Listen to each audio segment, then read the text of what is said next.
بسم اللہ الرحمن الرحیم۔ اشفاق احمد صاحب لکھتے ہیں کہ برطانیہ میں ہچ ہائکر ان لوگوں کو کہتے ہیں جو بے گھر ہوتے ہیں۔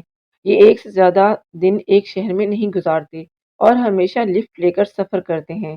جس شہر کے لیے لفٹ مل جائے وہ شہر اگلے 24 گھنٹے کے لیے ان کی منزل ہوتی ہے۔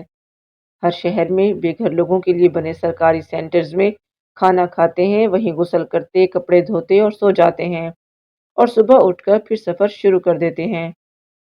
ان میں سے اکثر کو حکومت کی طرف سے مختصر سا الاؤنس ملتا ہے جو یہ اپنی اضافی ضرورتوں کے لیے استعمال کرتے ہیں۔ برطانیہ میں مقیم ایک پاکستانی بزنس مین شیخ محمد ظفر واقعہ بیان کرتے ہیں کہ چند سال پہلے کسی کام سے بائی روڈ لندن جانا ہوا۔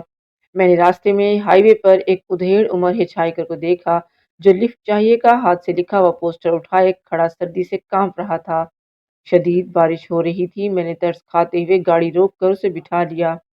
اس سے گفتگو شروع ہوتے ہی مجھے یقین ہو گیا کہ وہ ٹھیک ٹھاک تعلیم یافتہ آدمی تھا۔ وہ بات کرتے کرتے اکثر بھول جاتا تھا کہ کس موضوع پر بات ہو رہی تھی۔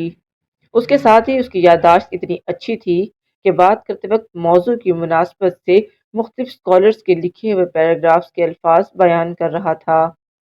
اس نے بتایا کہ وہ 13 سال ایک یونیورسٹی میں نابینا اسٹوڈنٹس کے لیے کتابیں پڑھ کر ریکارڈنگ کرنے کی نوکری کرتا رہا، لیکن ایمنیزیا کا مرض بڑھنے کی وجہ سے اسے وقت سے پہلے ریٹائرمنٹ مل گئی اور اس نے اولڈ ہوم میں جانے کی بجائے ہچ ہائیکر بننے کا فیصلہ کیا۔ میرے پوچھنے پر اس نے بتایا کہ وہ ایک ہفتے میں 3 کتابیں ریکارڈ کر لیا کرتا تھا۔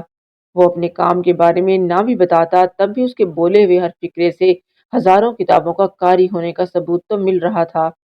4 گھنٹے کے سفر میں اس سے ادیان عالم، کائنات، ثقافت اور زندگی کے مقصد سمیت کئی موضوعات پر بات ہوئی۔ اس سے جس موضوع پر جتنی بھی بات ہوئی اس کے علم اور انداز گفتگو پر میں رشک میں مبتلا ہوتا چلا گیا۔ وہ ایک سانس میں اپنی کسی بات کی دلیل کے لیے یونانی فلاسفر کا حوالہ دیتا، دوسری میں مسلم اسکالرز کا اور تیسری میں قرون اولیٰ کے ہندو فلسفیوں کی کہی ہوئی کسی بات سے اپنی بات کو تقویت دیتا۔ اس کے ساتھ ہونے والی بہت سی باتوں میں سے میں چند ایک آپ سے شیئر کرنا چاہتا ہوں۔ باتیں کرتے کرتے وہ ایک دم سے کہنے لگا، تمہیں معلوم ہے تم اس روڈ سے اتفاق سے کیوں گزرے جہاں میں کھڑا تھا؟ میں نے کہا، کیونکہ مجھے لندن جانا تھا۔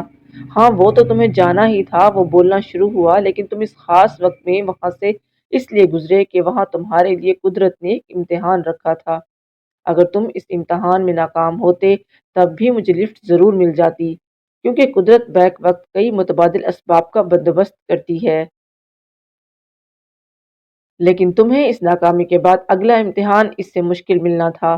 خود کو انسانیت کے لیے مفید کرنے کے جتنے مواقع ضائع کیے جائیں، مفید بننا اتنا ہی مشکل ہوتا چلا جائے گا۔ وہ بولتا چلا گیا۔ اس نے مزید کہا کہ میں 15 منٹ پہلے اس روڈ پر آ کر کھڑا ہوا تھا اور تم سے پہلے کئی گاڑیاں وہاں سے گزریں۔ میرا تو کام ہی انتظار کرنا ہے، میرے سفر کا بندوبست کرنا تو قدرت کا کام ہے، لوگوں کا نہیں۔ مجھے دکھ ان لوگوں کی ناکامی پر ہوتا ہے جو امتحان کے ہر سوال کو برابری کی بنیاد پر سنجیدہ نہیں لیتے۔ کسی کو یاد ہی نہیں کہ زندگی تو بس ایک امتحان ہے اور قدم قدم پر قدرت کے امتحان کے سوال نامے رکھے ہیں۔ میں حیرت سے اسے دیکھ رہا تھا۔ جب وہ بات کرتے کرتے پھر بھول گیا اور کچھ سوچنے لگا، میں نے اسے الجھن میں دیکھ کر ٹاپک بدلنے کے لیے پوچھا، ابھی تو شاید تم 50 کے نہیں ہو، اتنے تعلیم یافتہ بھی ہو، پھر کیوں سڑکوں پر مارے مارے پھرتے ہو؟ تمہیں اپنی بیماری کے باوجود اچھی جاب مل سکتی ہے۔ اس کے چہرے سے اندازہ ہوا اسے مجھ سے اس احمقانہ سوال کی توقع نہیں تھی۔ اشفاق صاحب فرماتے ہیں کہ یہاں پر ایک سوال یہ ہے کہ اگر پاکستان میں کسی فقیر سے ایسا سوال پوچھا جائے کہ تم ہٹے کٹے ہو کر فقیر کیوں بنے ہو، کما کر کیوں نہیں کھاتے، تو بعض دفعہ دینے والے کی 100 باتیں ہوتی ہیں اور بعض دفعہ وہ فقیر بھی نخریلا ہوتا ہے اور وہ بھی بڑی بڑی باتیں سنا دیتا ہے۔ لیکن یہاں بات ہو رہی ہے یورپی ملک کے ایک ہچ ہائیکر کی، یعنی کہ فقیر کے بارے میں۔ موضوع کی طرف واپس آتے ہیں۔ یہ فقیر کہنے لگا، دیکھو مجھے گورنمنٹ سے $900 ماہانہ ملتے ہیں، جو بھیک نہیں، وقت سے پہلے ملنے والی ریٹائرمنٹ کی پینشن ہے۔ اگر تم غور کرو تو تم جان سکتے ہو کہ ان پیسوں سے میں بآسانی ریٹائرمنٹ ہوم میں آسائش کی زندگی گزار سکتا ہوں، لیکن پھر نہ تو خدا کو اپنی طرف متوجہ کر سکوں گا اور نہ میں خود خدا کو دیکھ سکوں گا۔ میں نے پوچھا، تم خدا کو کیسے دیکھتے ہو اور کیسے اسے اپنی طرف متوجہ کرتے ہو؟ وہ بولا اپنے اور دوسروں کے لیے قدم قدم پر اس کے بچھائے ہوئے امتحان اور بندوبست میں اسے میں دیکھتا ہوں اور ضرورت مندوں کی مدد کر کے اسے اپنی طرف متوجہ کرتا ہوں۔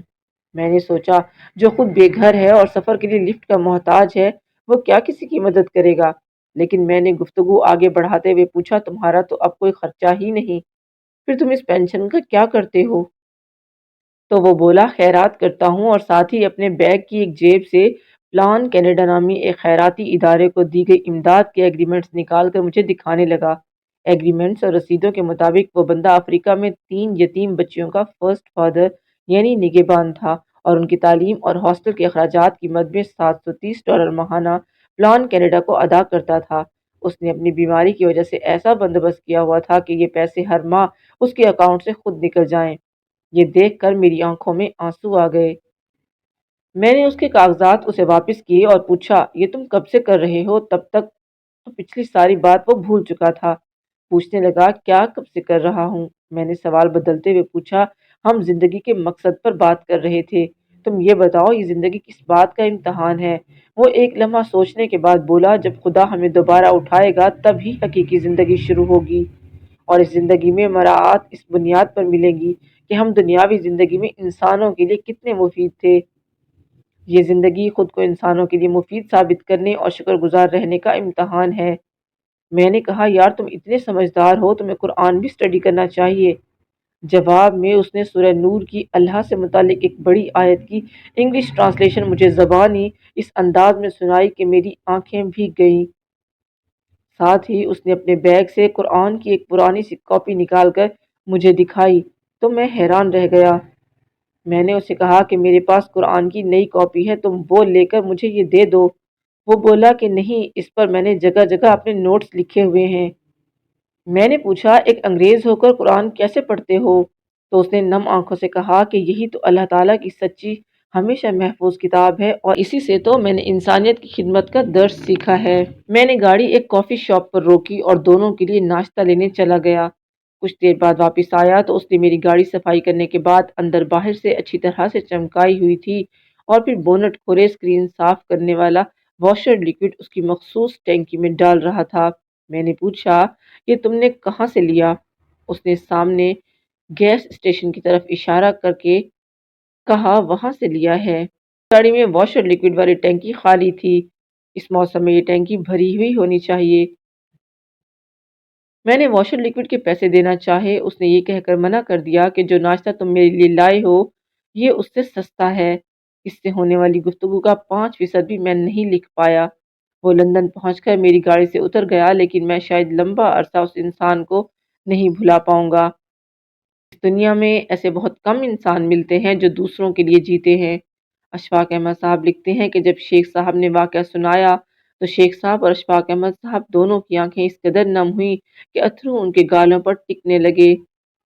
یہ سارا واقعہ بیان کرنے کے بعد شیخ صاحب کہنے لگے کہ اگر کوئی پاکستانی فقیر ہمیں سڑک پر مل جائے تو آج کل کے حالات کے مطابق سب سے پہلے یہ خدشہ لاحق ہو جاتا ہے کہ یہ فقیر کہیں میری جیب سے پیسے نہ نکال لے، اور کہا کہ چند ایک ایسے واقعات ہوئے ہیں، ایسے مختلف تھانوں میں رپورٹ ہیں کہ جس کسی مسافر نے کسی فقیر کو موٹر سائیکل پر لفٹ دی لیکن جب وہ منزل پر پہنچا تو اس کے والیٹ اس کی جیب میں نہیں تھا۔ یہ شخص دوبارہ واپس اسی جگہ پر اس فقیر کو ڈھونڈتے ڈھونڈتے آتا ہے اور دل میں یہ خیال ہوتا ہے کہ یار چلو پیسے رکھ لے، کم از کم میرے کاغذات، میرا شناختی کارڈ اور دیگر اہم ڈاکومنٹ ہی کم از کم مجھے واپس کر دے۔ یہ ایک تلخ حقیقت ہے کہ پاکستان میں اکثر اوقات لوگ کسی فقیر یا مسافر کو لفٹ دینا پسند نہیں کرتے۔ اس سے میں ایک طرح سے ٹھیک سمجھتا ہوں کہ یہ ٹھیک کرتے ہیں۔ اشفاق صاحب لکھتے ہیں کہ میں یہ سن کر خاموش ہو گیا اور کہا شیخ صاحب حقیقت میں دوسروں کے لیے جینے والے ہی کو دنیا اور آخرت دونوں میں اطمینان اور انعام ملتے ہیں اور اللہ تعالیٰ کی خوشنودی حاصل ہوتی ہے۔ انسان اصل میں وہی کامیاب و کامران ہوا جو دنیا میں دوسرے انسانوں کے کام آ سکا۔ اللہ سے دعا ہے ہمیں وہ اس طرح کا انسان بنائے کہ ہم دنیا میں رہتے ہوئے اس کی دیگر مخلوق کے ساتھ پیار محبت سے یہ زندگی کے 4 پل گزاریں اور دنیا اور آخرت دونوں میں انعام کے مستحق ٹھہریں۔